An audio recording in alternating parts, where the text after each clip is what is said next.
Number 2, your education. Number 3, your career or work experience. You'd be surprised at how much you'll find that you can share with others. And a lot of times, I think a lot of YouTubers, that's basically it, or even people that put themselves out there. Whether it's welcome to my third video. This video is a continuation of my second video where I talk about the next step that I'm taking in this YouTube journey of mine. So the next step would be, what can I offer, right? So I talked about the 3 things in my previous video: early life, education, and career. I also will be talking about our immigration story. So I was born in the PI. My family is from the PI, Philippines, and we are first generation. I'm a first generation immigrant. So that has challenges. Of course, it has done our family,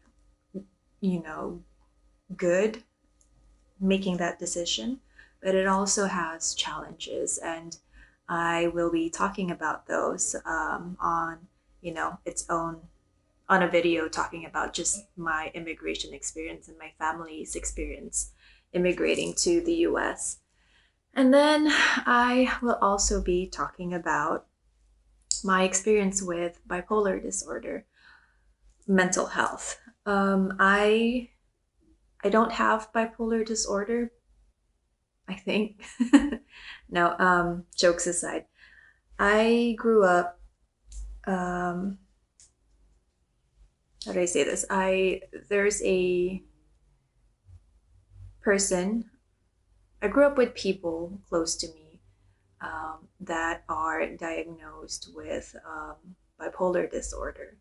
And I'm going to be talking about my experiences as someone who witnessed what they went through, and also someone who was a caregiver to people with bipolar disorder. So I guess in this journey, right, of sharing your life experiences on the internet, one of the challenges is, how do you not offend people close to you? How do you keep how do you protect their identities? And that's part of what you have to iron out in my first video that I talked about. So that's kind of, you need to figure out, how are you going to tackle this when you're sharing some stories that involve other people. And I think it's going to be a challenge, an ongoing challenge, as of course I share more. But it is important to at least kind of have a good grasp on what your plan is. How are you going to tackle this? How are you going to share a story that involves someone else? For me, I have talked to these people, and they are aware that I will be sharing my experiences. And what I told them is that I would try my best to keep their identities anonymous.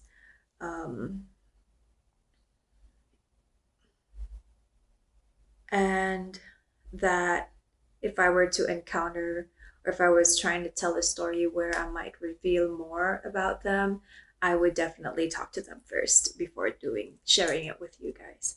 I want to be respectful to their wishes, and I also don't want to exploit in any way that experience. Does that make sense? I hope it does. But the mic that I got works, by the way. I hope you guys kind of can tell the difference between my first video and my second video. And I, just to add on to what I said about trust in my second video, I forgot to mention the most important relationship there is, and that relationship is between you and yourself. So, um, with this whole thing, putting my face out there and my stories out there, I'm at a point in my life where I trust that I can handle whatever may come because of this. I trust myself enough more than ever now to be able to go on this journey. And that's a great feeling. I certainly took a while before getting here, and now that I'm here, it just feels great that I can say that now, that I trust myself to be able to handle whatever may come from this. And then also, I wanted to add to my point about, what was it? Okay, I lost my train of thought. Yeah, my first video about the conflicting or the beliefs that you have to kind of figure out before you go ahead and do this is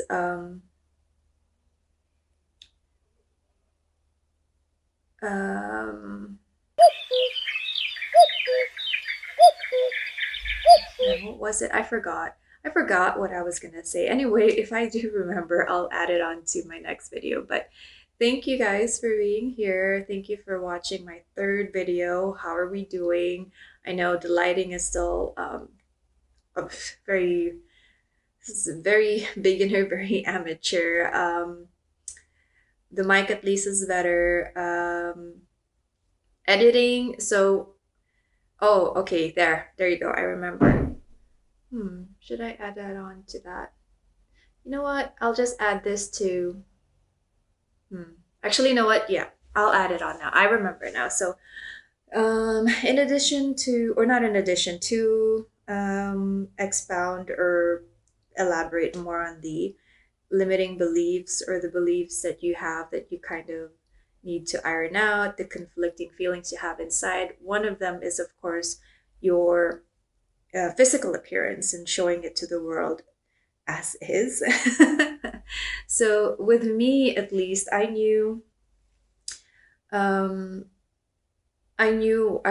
would have to be comfortable filming in however appearance I'm in at the current time, because sustainability, it's just not sustainable for me to plan on doing this long term and as often 3 times a week, and not show my real face. So if I haven't been sleeping well, you're gonna see you know, my dark circles very obviously.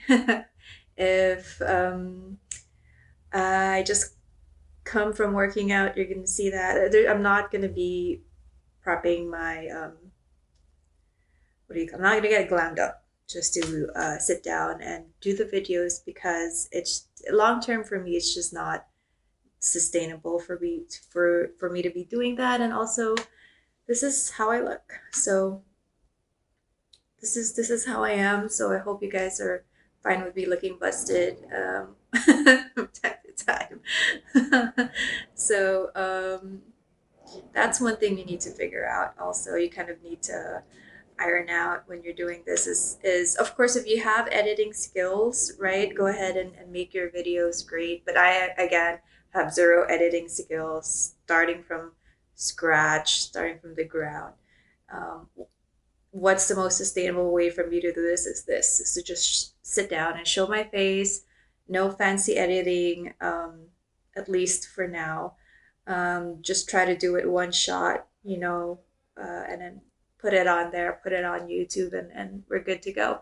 Hopefully, what I'm saying is enough for you guys to keep watching.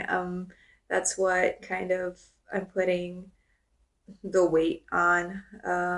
I know my editing skills are crap. I know visually it's not very enticing, my videos. But I hope what I'm saying resonates, and I hope that's enough for you guys to keep on watching. So I hope to see you again on my next video, which will be coming out on Monday. And that's it for now. Bye.